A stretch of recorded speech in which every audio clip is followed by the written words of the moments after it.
So before you even begin practicing, you want to situate yourself in a quiet space free of any distractions like this corner I'm in. This might seem pretty obvious, but it will help you get into the right mindset before practicing and allow you to concentrate and really listen to what you're playing during. Wherever you choose to be, just try to be consistent with your choice. You should also keep all your supplies nearby, such as a pencil and eraser, all your sheet music, and a metronome. This will save you a lot of time because you won't have to go searching for these items when you need them. When you're playing a difficult passage of notes, such as you have to remember to first practice it slowly with the metronome.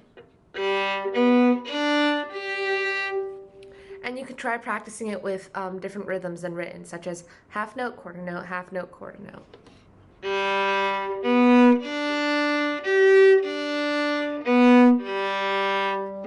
This way, it can help enforce notes into your muscle memory so that when you're actually playing it up to speed, you don't have to think about what notes are coming ahead.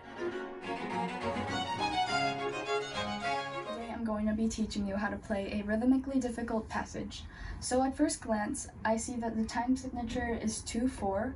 I'll just start counting that out loud, like 1E and 2E and then I would clap the actual notes out loud while counting out loud. So it'll sound like 1E and 2E and 1E and 2E and then once you feel confident with the rhythm, just start playing it.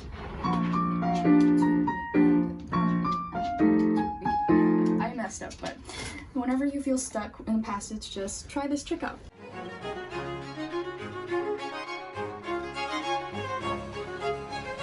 Today I'll be talking about long tones and flexibility exercises for wind instruments.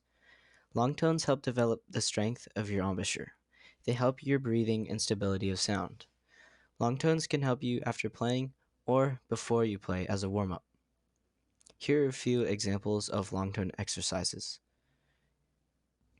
Improving lip flexibility is very important for embouchure development.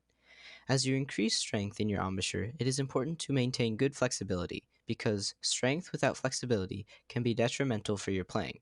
It will not help your improvement.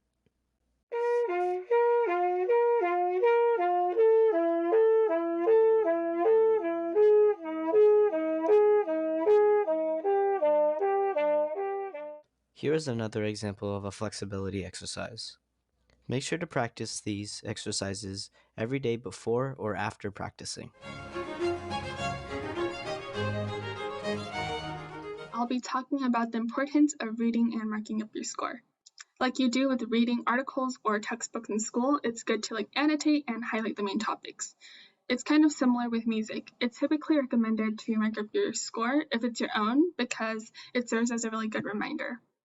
So here I'll be explaining some examples of what you can take note in your sheet music. So first thing is that you can number your measures, and I've shown an example over here. There are many ways you can do this. So you can either number every measure or just number the lines. So I like to do this so it could save room. And this can be helpful when you're learning and you want to go back to a specific section. And another common thing that musicians do are to mark down fingerings. And I've shown some examples here. And some scores may have suggested finger markings and some don't, but it's helpful to mark them down so it's easier to remember. If there are already suggested fingerings, feel free to try them out and you can change it if it doesn't work out for you. And this may be a little less common, but I also like to put articulation and dynamic markings. So for example, if I want this phrase over here to be a little more quiet, then I'll put a G crescendo sign just to serve as a reminder. And there are many other ways to mark up your score, but these are usually the ones I started with when I approach a piece. And your score is like a blank canvas, so feel free to mark down whatever you want and whatever you think is useful for your performance. Thank you for listening and good luck.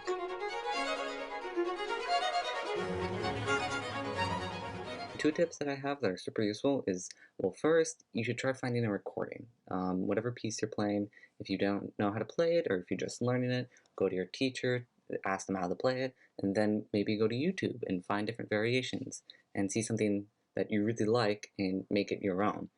And another tip is to find a nice recording, very good audio-wise. It's like perfect for you, and try playing along with it. If you can't play it at its speed, then just slow it down using the playback speed, and you just bring it down and slowly bring it back up in chunks. And don't forget to play normal, do your scales and everything else. Bye!